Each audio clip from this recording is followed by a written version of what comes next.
এই যে মানুষটাকে দেখতে পাচ্ছেন, এই মানুষটা আমাদের সবার প্রিয় মাসিমণি। তার ফেয়ারওয়েল উপলক্ষে আমাদের এই গেট টুগেদারটা ছিল। তো আমি প্রথমেই খুব সিম্পল ভাবে রেডি হয়ে চলে গিয়েছিলাম রান্নাঘরে, কারণ এই ফুলকো ফুলকো ফুচকাগুলো ভাজতেই আমি চলে গিয়েছিলাম রান্নাঘরে। আর এই ফুচকার অ্যারেঞ্জমেন্টটা আমিই করেছিলাম। ফুচকাগুলো সত্যিই খুব মজা হয়েছিল, সবাই এত মজা করে খাচ্ছিল, এত প্রশংসা করছিল। সত্যি আমার খুব আনন্দ হচ্ছিল সবার খাওয়া দেখে। আমার দেবররা বলছিল, বৌদি আপনি তো চাইলে একটা দোকান দিতে পারেন ফুচকার। তো যাই হোক, আমাদের ফুচকা খাওয়ার পর্ব শেষ। এর মধ্যে আমাদের সব গেস্টরা চলে এসেছে, এইদিকে ফটোশুট শুরু হয়ে গেছে। আর আমি মাসিমণির সাথে কিছু ছবি ভিডিও করে নিচ্ছিলাম। আসলে মাসিমণির ফেয়ারওয়েল বলার কারণ হচ্ছে মাসিমণি প্রথমবার বাংলাদেশে এসে প্রায় 3.5 মাস ছিল টানা। নর্মালি আসলে কখনোই এতদিন থাকে না। তো মাসিমণি যেহেতু চলে যাবে, সেই উপলক্ষে আমরা আনন্দ করার জন্য একটা অ্যারেঞ্জমেন্ট করেছিলাম।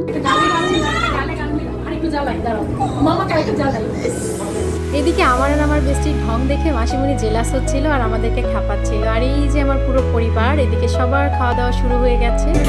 আমাদের পার্টির মধ্যমণি মাসিমণি চলে যাবে বলে সত্যি খুব মন খারাপ হচ্ছিল, কারণ টানা 3টা মাস উনি ছিল, বাসাটা একদম ভরপুর ছিল। তো মাসিমণি আর মারিয়াল চলে যাওয়ার পরে সত্যি আমাদের বাসাটা অনেক খালি হয়ে গেছে। কয়েকদিন খুবই খারাপ লেগেছে। আমি আমার বেস্টিকে অনেক বেশি মিস করছিলাম। তো যাই হোক, এদিকে আমাদের বাচ্চা বাহিনীরা খেতে বসে পড়েছে। তাদের ফেভারিট খাবার নান, চিকেন গ্রিল, এগুলো হচ্ছে ওদের সবচেয়ে প্রিয় খাবার। এগুলো হলে তারা নিজেরাই খেয়ে নেয়, তখন আর মাম্মিদের প্রয়োজন হয় না। তো আমাদের বাচ্চা বাহিনীদের খাওয়া হওয়ার পরে আমরা সব বড়রাও বসে পড়েছিলাম। আমরা সব বউরা একসাথে বসে খাচ্ছিলাম আর গল্প করছিলাম, হাহা হিহি করছিলাম বরাবরের মতোই। আর এই হচ্ছে আমার দুষ্টু অমিত মামা, সে অবশ্য আমাকে অনেক হেল্প করে আমার ব্লগিং এর ক্ষেত্রে। তো এরই মাঝে বড়দের চেয়ার খেলা শুরু হয়ে গেছে। বাবা তাড়াতাড়ি দিতে হবে। মাসিমণি সেদিনের চেয়ার খেলার মজার বিষয় হচ্ছে যে 3জন উইনার হবে তাদের 3জনকে নাচতে হবে। সেজন্য আমরা সত্যি খুব এক্সাইটেড ছিলাম যে কোন 3জনের নাচ আমরা দেখতে পাবো একটু পরে। ও মা গো, মারিয়াল নাচো। শেষমেশ বাবা আর মা দুজন টিকে ছিল, তাদেরকে নিয়ে আমরা খুবই মজা নিচ্ছিলাম। দুজন এত আরামসে খেলছিল, সত্যি দারুণ না বিষয়টা বলেন? কি সুন্দর প্রেম নিবেদন হচ্ছে, প্রেম নিবেদন। আমার হৃদয় তোমাকে দিলাম, তোমার হৃদয় আমাকে দাও। বাবা বাবা, অলওয়েজ চ্যাম্পিয়ন, আমাদের অলওয়েজ চ্যাম্পিয়ন।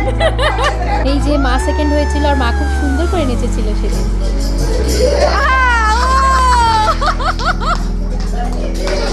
এই নাচগুলো অবশ্য আপনারা আগে দেখেছেন, তাই আমি কাট করে দিলাম। মা বাবা তো ফ্লোরেই নেচেছিল, কিন্তু কথা ছিল যে থার্ড হবে তাকে চেয়ারে নাচতে হবে। আর এই হচ্ছে সেই নাচ। এই তো বড়দের পিলো গেম শেষ হওয়ার পরে আমাদের বাচ্চাদের পিলো গেম শুরু হয়ে গেছে। আমাদের 3 দুষ্টু রয়ে গেছে। এই 3 ভাইয়ের খেলা আমরা খুব এনজয় করছিলাম, কারণ তাদের অনেক ভালো একটা বন্ডিং। ফোকলা বাবু উইনার হয়ে গেছে। এই তো বাকি 2 ভাইকে হারিয়ে আমার ফোকলা বাবু উইনার হয়ে গেছে। সে কি খুশি আনন্দে নাচছিল, সবগুলো বাচ্চাই খুব মজা পাচ্ছিল আর সবাইকে গিফট দেওয়া হয়েছিল। আর তারপরেই শুরু হয়ে গেল আমাদের চাইনিজ হুইস্পার গেম, যেটা খেলতে গিয়ে আমরা হাসতে হাসতে শেষ। এভাবে আনন্দ হাহা হিহি করতে করতে আমাদের রাত শেষ হয়ে সকাল 8টা বেজে গিয়েছিল পার্টি করতে করতে। তো যাই হোক, এই ছিল মাসিমণির ফেয়ারওয়েল পার্টি উপলক্ষে আজকের ব্লগটা। ভিডিওটা কেমন লেগেছে অবশ্যই কমেন্টস করে জানাবেন। And thanks for watching.